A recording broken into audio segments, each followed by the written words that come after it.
South. By the global South, I mean those countries that were colonized by Europe. In discourse surrounding these issues, they usually use terms as global North to refer to Europe and America, and global South, or the subaltern countries, to refer to those countries that were colonized and for a very long time, from the Middle Ages to the last century, were at the margins of society, were more like accompaniments. Now, my research is titled In Search of Cognitive Justice, Deadly Violence, Peace Building, and Alternative Solutions in Central Nigeria. The very title depicts the, weariness with the old measures that have been taken, which leave us at the same point or some steps backward in my analysis. I do not know what your analysis might be, but at least I justify my analysis based on the data I have. In the case of Kaduna State, the 2011 elections, according to the report of Amnesty International and Human Rights Watch, claimed about 800 lives in Kaduna State alone, along religious and ethnic lines. For Jos, Plateau State, hardly does a week go by without us hearing in the media about an attack in a village, or some cattlemen being grounded or being attacked, or some conflict, some kind of conflict or the other. In Plateau State, particularly in areas of the Tafa Balewa and Ogoro local governments, you hear very frequent reports of clashes and attacks. So, I begin from this perspective of diversity, seeking alternative approaches. What is wrong with the measures we have been taking so far? Yeah. Now, looking at the efforts that government has made so far, of course, you cannot say that government has done nothing. The government has been working very hard. And if you look at the budgets of the state governments, Bauchi, Plateau, and Kaduna State, and also the federal government, of course, you will notice that security allocations are quite substantial.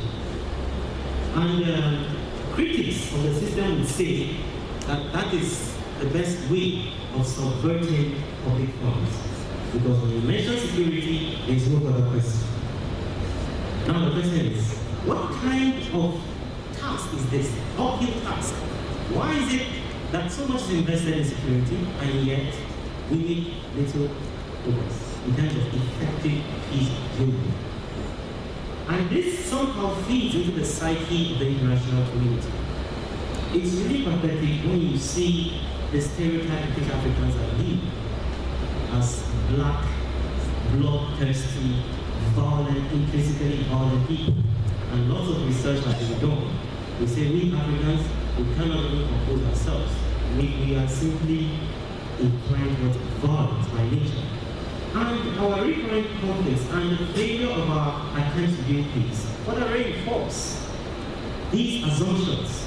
Of course, they are cited in different research works in Europe, in the global north, as statistics to back up this assumption. And there's hardly an argument you can make based on the paradigms that are used to analyze this, to collect data. Take a look at some of the efforts that have been put into peace building. Some of them have been mentioned by the professor. In Bauchi State, there was the 1991 Babalaki Commission on the Tafa crisis. There was subsequently the Sheikh Awa Commission. There was the Justice Bala Women Commission, and then there was the Sheikh Udute Commission, amongst others. In the case of Bauchi State, there was the 1994 Progressiva Commission. There was the JPB Commission subsequently. There was the 2004 Peace Conference, which is another form of peace building, gathering people together to talk about peace building and come up with effective strategies for building peace. Then there was the 2008 Senate probe on the just crisis. There was the 2009 Ebola and Ebola Commission. There was the 2009 Emmanuel Abise Presidential Panel. Of course, you know that there was a little conflict between the presidential panel and the body set up by the state, based on different issues, and these are some of the things that we want to investigate as well.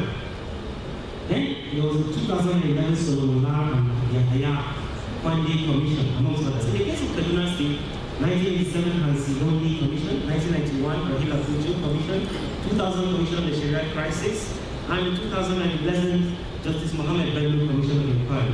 amongst many others. In fact, as a researcher, I had limited knowledge of the number of commissions set up until I met last week the senior advocate who brought out a list of 33 different commissions and other bodies set up to build peace in the United States alone. And then I realized that probably my research is not out of place.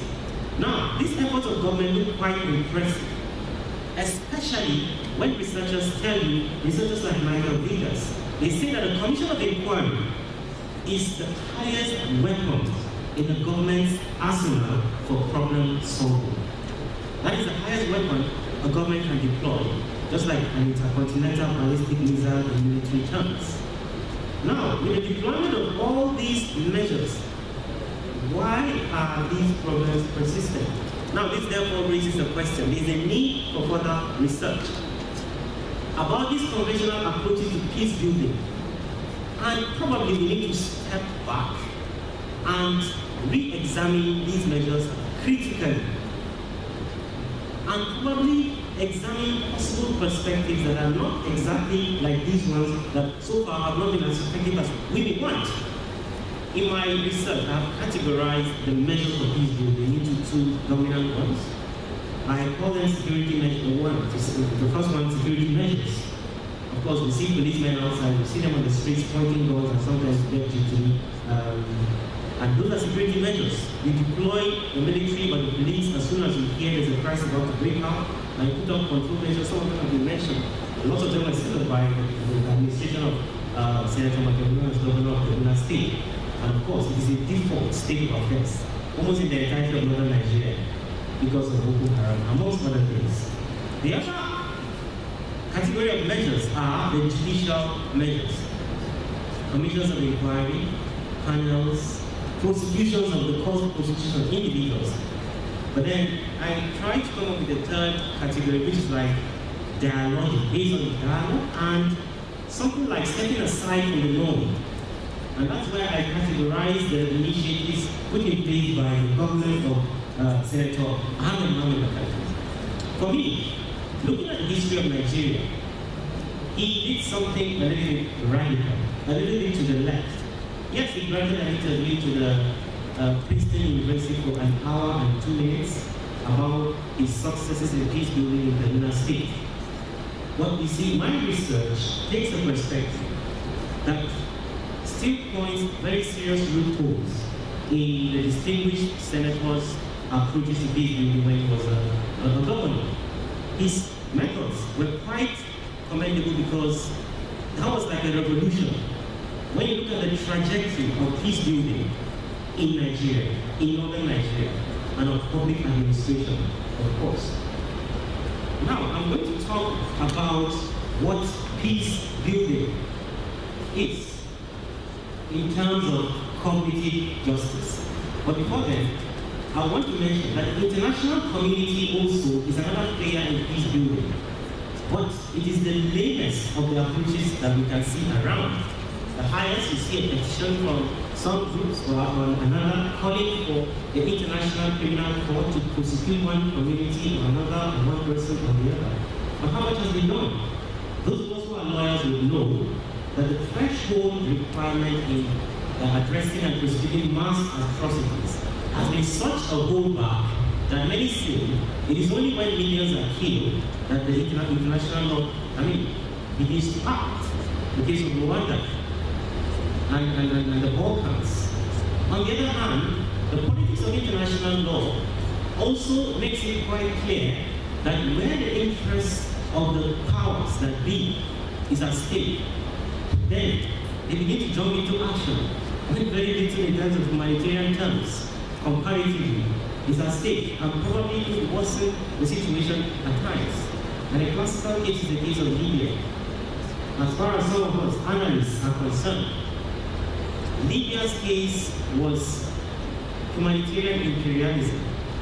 And in my master's thesis, which was on the new doctrine under international law of the responsibility to protect, which was developed because of Rwanda and the Balkans, I argued that the responsibility to protect